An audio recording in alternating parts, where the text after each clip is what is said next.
तो आइए बात करते हैं अपने नेक्स्ट टॉपिक पर, जिसका नेम है एबनॉर्मल मोलर मास। एबनॉर्मल समझ ही गए होंगे, जो थोड़ा नॉर्मल से हट के।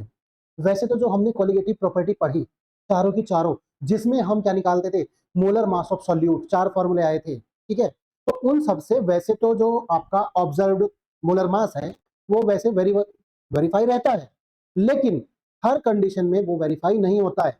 जैसे अगर मैं एक एग्जांपल लूं एसिटिक एसिड का, CH3COOH का, तो क्या है कि उसका नॉर्मल मोलर मास तो आप जब निकालेंगे फॉर्मूले से 60 आएगा, लेकिन कुछ केसेस में क्या होता है कि जब उसको सॉल्यूट में डाला जाएगा तो वो अपनी नॉर्मल मोलर मास से क्या है, ज्यादा या कम आने लगे। तो ऐसे केस को कहा जाता है एबनॉर्मल मोलर मास। जहां तक मैं समझता हूं आप बहुत अच्छे से समझ गए होंगे। जैसे अगर आप जाएं अपने क्लास में और क्लास में एंट्री लेते समय बोले, ठीक, सीधे घुस जाएं, बोले ना, और अपने टीचर से कहें कि सर आपने मुझे विश नहीं किया, क्या आपको मैनर नहीं है, तो आपके टीचर क्या सोचेंगे, अबे यार कैसा बिहेवियर है भैया, ठीक हो। इसीलिए तो यानी कि जो नॉर्मल से हट करके हो उसी को क्या बोलते हैं, एबनॉर्मल।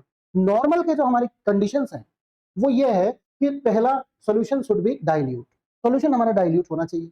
दूसरी कंडीशन ये है कि जो हमारा क्या है, सॉल्यूट है जो हम मिला रहे हैं सॉल्वेंट में, it should not be dissociate और एसोसिएट। ये दो कंडीशन है, अगर दो कंडीशन है तो आपकी ये फॉलो होगी नॉर्मल मोलर मास के लिए, चाहे आप कॉलिगेटिव प्रॉपर्टी के फॉर्मूले से निकालिए और चाहे आप डायरेक्ट उसके फॉर्मूले में जो है एटॉमिक मास की वैल्यू पुट करके निकाल दीजिएगा। तो ये तो बात हुई इन दो पॉइंट्स की। अब उससे आगे चलते हैं कि चलिए सर ये तो नॉर्मल की बात थी, लेकिन अगर नॉर्मल ना आए तो पहली कंडीशन हो सकती है कि आपके सॉल्यूट पार्टिकल क्या हुए हो, एसोसिएट हुए। एसोसिएट होने का मतलब आपने डाला सॉल्यूट पार्टिकल और आपस में उन्होंने क्या कर लिया, या तो दो एक साथ कंबाइन हो गए, या तो तीन एक साथ कंबाइन हो गए, या चार एक साथ कंबाइन हो गए। तो ये है, जैसे आपने डाला था Na और बन गया An, जैसे आपने डाला था CH3COOH और बन गया इसका होल ट्वाइस डाइमर। क्यों बना, क्योंकि इसमें आप देख सकते हैं यहां पर हमारी डबल हाइड्रोजन बॉन्डिंग हो जाती है, तो ये दोनों मॉलिक्यूल आपस में क्या हो जाते हैं, एक दूसरे से डाइमर बना लेते हैं। अभी मैंने बोला था कि CH3COOH का जो मोलर मास आएगा वो आपका 60 आएगा, लेकिन बच्चों जब ये डाइमर बना लेगा तो क्या हो जाएगा, 120 हो जाएगा। अब 120 तो बहुत ज्यादा हो गया नॉर्मल से। तो इस कंडीशन में, इस सिचुएशन में आप कहेंगे ये नॉर्मल नहीं, एबनॉर्मल मोलर मास है, और इसके एबनॉर्मलिटी के पीछे का जो रीजन है वो है एसोसिएशन। कौन सा रीजन है, एसोसिएशन है। क्लियर हो गया सर, इससे क्या होगा, बिल्कुल होगा। आपने पढ़ा है कि जो मोलर मास ऑफ सॉल्यूट है वो इनवर्सली प्रोपोर्शनल है किसके, कॉलिगेटिव प्रॉपर्टी के, किसके, कॉलिगेटिव प्रॉपर्टी के। सोचो अगर ये जो है चेंज हो रहा है, मैं उल्टा लिख दूं कि कॉलिगेटिव प्रॉपर्टी इधर लिख दूं और इसको लिख दूं इधर, तो ध्यान से देखिए जब ये हायर हो रहा है तो कॉलिगेटिव प्रॉपर्टी की वैल्यू क्या आएगी, लोअर आएगी। कोलिगेटिव प्रॉपर्टी की वैल्यू क्या आएगी, लोअर आएगी, ऑब्वियसली आनी है, कोई नहीं रोक सकता उसको। समझ में आ गया, क्योंकि ये हायर हो रहा है और इनवर्सली डिपेंड है। तो पहली कंडीशन है सॉल्यूट पार्टिकल के क्या होने की, एसोसिएट होने की। दूसरी पर चलते हैं, अगर कोलिगेटिव प्रॉपर्टी में सॉल्यूट पार्टिकल एसोसिएट ना हो करके डिसोसिएट होने लगे, डिसोसिएट मतलब कोई सॉल्यूट आपके पास है और ये ब्रेक हो गया किसमें, ए पॉजिटिव बी निगेटिव में, डिसोसिएट हो गया। तो उस कंडीशन में एक एग्जांपल मैंने लिया है KCl का।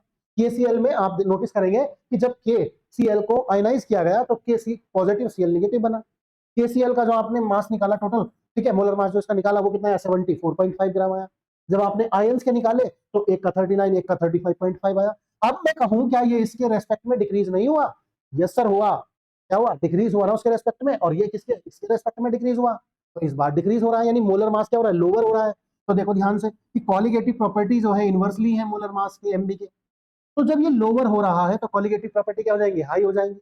तो ऐसे मॉलिक्यूल जो डिसोसिएट होंगे उसमें कॉलिगेटिव प्रॉपर्टी नॉर्मल से हाई, और जिसमें एसोसिएट होंगे नॉर्मल से लो हो जाएंगी। इस बेस पर आपको बोर्ड में वो क्वेश्चन पूछ सकता है कि हमारे पास एक सॉल्यूट ए है, एक सॉल्यूट बी है, सॉल्यूट ए की कॉलिगेटिव प्रॉपर्टी जो है नॉर्मल से हाई दिखाई दे रही है, एक की जो है नॉर्मल से लो दिखाई दे रही है। आप ये बता दीजिए कि सॉल्यूट ए और बी में कौन एसोसिएट कौन डिसोसिएट हो रहा है। बन गया क्वेश्चन। सीबीएसई की नस को पकड़ो कि वो हमारी नॉलेज को जो हम पढ़ रहे हैं उसको क्वेश्चंस में कैसे ट्रांसफर करेगा। आपको अपने आप ऑटोमेटिक जो है बिल्कुल हिंट्स मिल जाएगा, टोटली कहीं से कहीं तक कोई दिक्कत ही नहीं आएगी।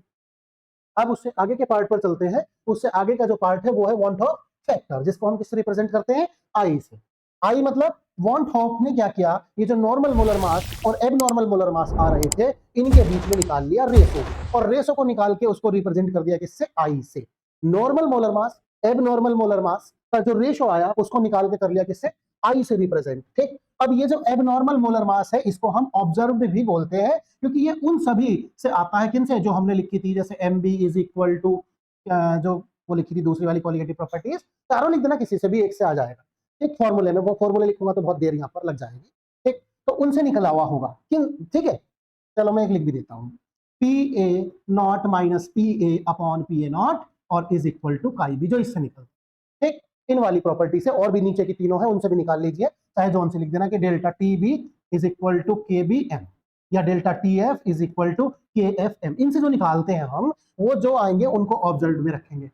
अब ध्यान से सुनिएगा, एक नीचे जो फॉर्मूला लिखा है उसमें लिखा है observe value of colligative property, नीचे लिखा normal value of colligative property. Maximum आप यहीं पर कंफ्यूज होते हैं, ऑब्जर्व्ड कोलिगेटिव प्रॉपर्टी, और जब ऑब्जर्व्ड वाली बात ऊपर वाले फॉर्मूले में देखते तो आप कहते सर आपने उल्टा क्यों लिखा, या ये अपोजिट क्यों हो गया। ध्यान से पढ़ो, जो मोलर मास ऑफ सॉल्यूट है वो कोलिगेटिव प्रॉपर्टी के क्या होता है, इनवर्सली है। अब इनवर्सली है तो कहां वैल्यू ऊपर और नीचे हो जाएंगी, ध्यान से, क्योंकि इसको 1 अपॉन लिखोगे, इसको भी 1 अपॉन लिखोगे, ये ऊपर और ये नीचे ट्रांसफर होगी। मैक्सिमम आप लोग यहाँ पर कंफ्यूज रहते हैं।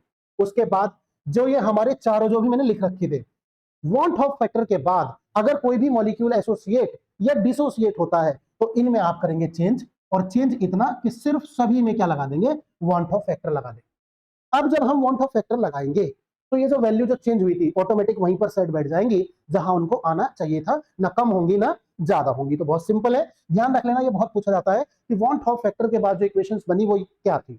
नेक्स्ट जो क्वेश्चन पूछे जाते हैं वो यहां से कि अगर i इज इक्वल टू 1 है तो बताइए मॉलिक्यूल एसोसिएट हुए या डिसोसिएट। तो वही देखो, i अगर 1 है, मान लो एक एग्जांपल ले लो, एक हमारा जो है सॉल्यूट था जिसका मोलर मास 60 था, बाद में आपने डिसॉल्व किया 60 आ गया, तो कितनी वैल्यू मिली, 1। तो ना तो एसोसिएट हुआ ना डिसोसिएट। तो यहां लिखेंगे नो एसोसिएशन नो डिसोसिएशन।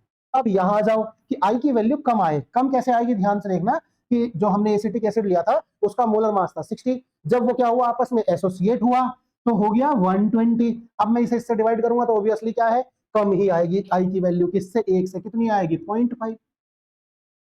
तो कब आई, जब एसोसिएशन हुआ, क्या हुआ, एसोसिएशन जब आपका हुआ तब आपको ये वैल्यू मिली। अब आ जाइए यहां पर, यहां भी याद होगा आपको एग्जांपल कि 74.5 और अपॉन में 39, क्योंकि यहां डिक्रीज होता था, तो ऑब्वियसली ये वैल्यू किससे आएगी, 1 से ग्रेटर आएगी आई की वैल्यू। तो ऐसी केस में आप बोलोगे कि यहां पर क्या हुआ है, डिसोसिएशन हुआ है।